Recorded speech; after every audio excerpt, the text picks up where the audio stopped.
ele renuncia a qualquer governo que implique atos de impiedade, que implique coisas corruptíveis ou vazias.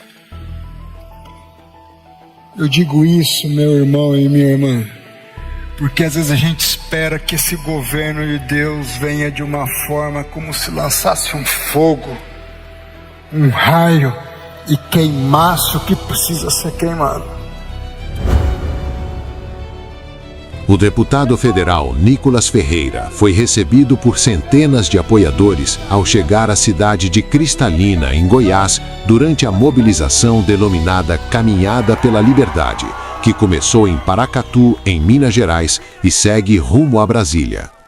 A chegada do grupo reuniu manifestantes ao longo das ruas da cidade e também nas margens da rodovia, mesmo sob chuva, com aplausos e registros da passagem do parlamentar. A caminhada reúne deputados, aliados e apoiadores que acompanham o percurso em defesa de pautas como a liberdade de pessoas presas por atos de 8 de janeiro e do ex-presidente Jair Bolsonaro, e segue com previsão de chegar à capital federal no próximo domingo.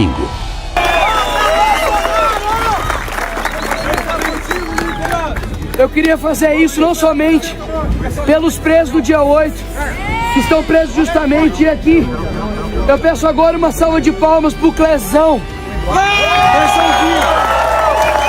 Durante uma pregação em uma igreja, o ministro da Corte Maior, André Mendonça, fez declarações que ganharam forte significado diante do momento vivido pelo país.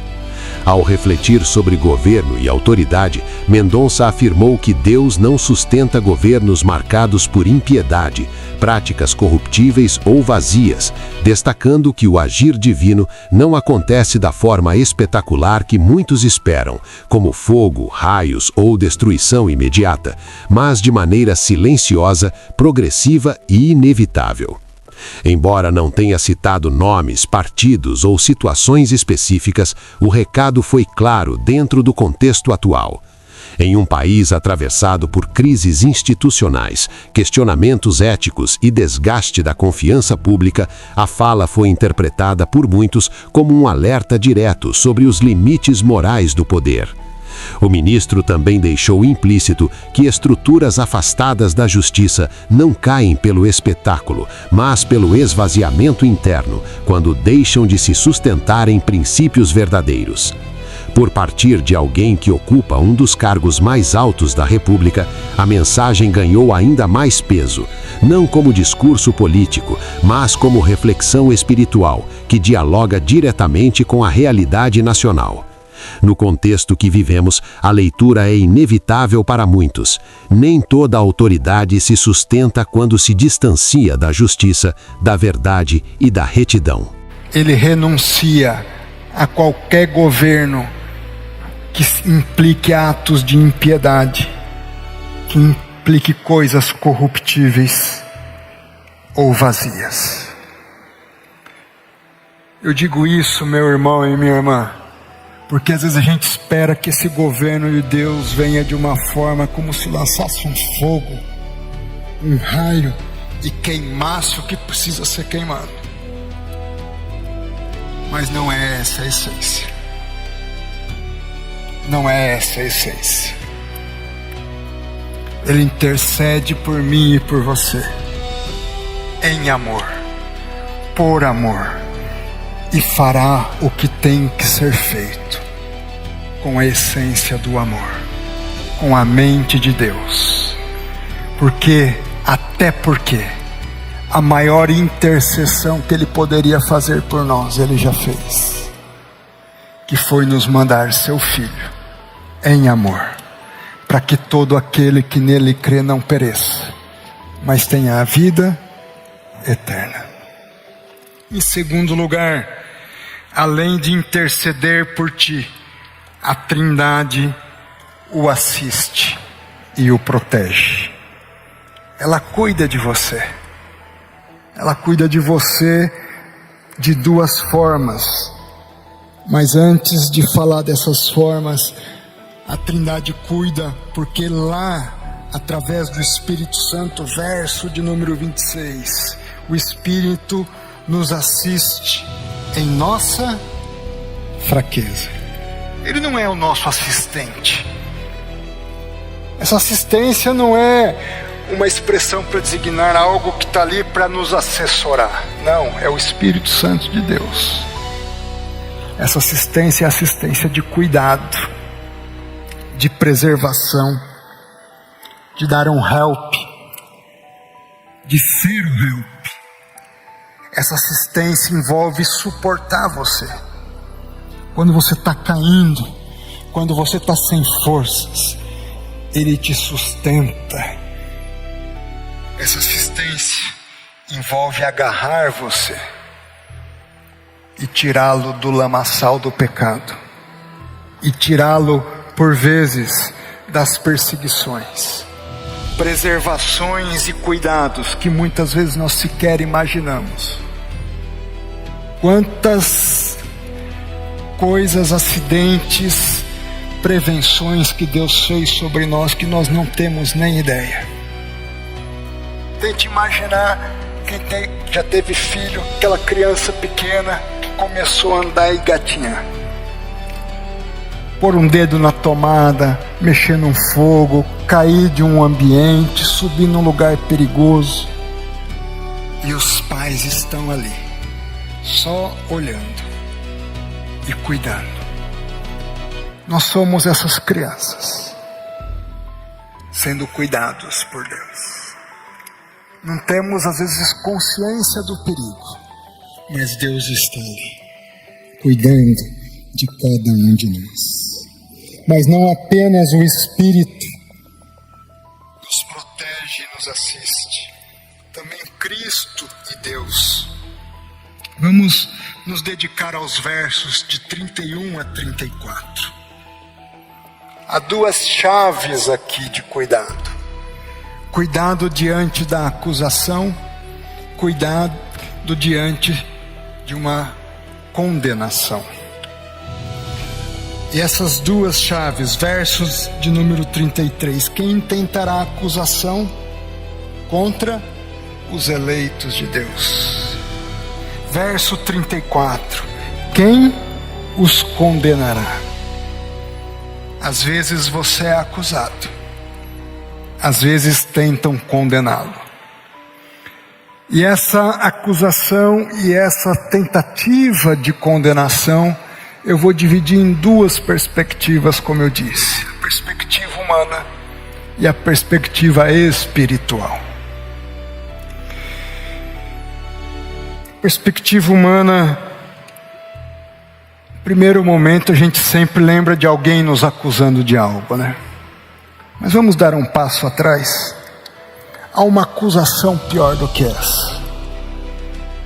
É quando nós nos acusamos a nós mesmos. É quando nós impomos sobre nós mesmos uma culpa. Uma culpa, algumas vezes, que nós sequer temos. É você se cobrar além do que deve se cobrar.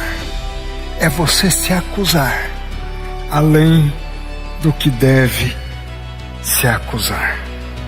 Essa também é uma falsa acusação. Esse seu sentimento de culpa, que talvez você carregue por anos, se auto-acusando. E esse sentimento de culpa, eu quero, em nome de Jesus, que ele seja enterrado hoje aqui. Que você pare de se auto-sabotar. Porque o diabo usa isso com a gente. Nós nos auto-acusando e nos auto-sabotando. Nós já amanhecemos derrotados por nós mesmos. Nós já saímos para a batalha derrotados porque já nos derrotamos a nós mesmos. Pare com isso em nome de Jesus. Lendo alguns livros nesse período de férias. Eu li Francis Schaeffer. E ele fala um pouco sobre esse sentimento de culpa. É o indivíduo se sabotando a si mesmo. E ele diz que há um sentimento psicológico de culpa desse ser humano, dessa pessoa, sem que haja uma culpa real. Você não fez nada, mas por você pensar, você já se condena a si mesmo, se acusa e se condena a si mesmo. Meu irmão e minha irmã, se liberte desse sentimento psicológico de culpa. Schaeffer diz que muitas vezes os sentimentos de culpa estão presentes, quando na verdade não existe culpa. Mas há situações em que há culpa. Vamos falar agora dessa segunda situação. Se há culpa, o que acontece? Vamos ver o que diz o texto. Verso de número 33. Quem intentará acusação contra os eleitos de Deus? É Deus quem os... Se há culpa, em nome de Jesus, Deus te justifica nessa noite. Deus te perdoa. Confesse a sua culpa e Deus te justifica. A justificação significa um livramento, uma absolvição. Quando você tem culpa verdadeira. Deus em Jesus Cristo morreu por nós, ressuscitou por nós, e com Ele morreram os nossos pecados, e com Ele ressuscita alguém justificado, regenerado, uma nova pessoa. O André não é mais o André, é um novo André. A Janei não é mais a Janei, é uma nova Janei. Me refiro à minha esposa. E vocês não são mais vocês, vocês são novos em Cristo Jesus. Deus te protege. Deus não permite que as acusações feitas contra vocês prosperem. Deus não permite que as condenações intentadas contra vocês prosperem.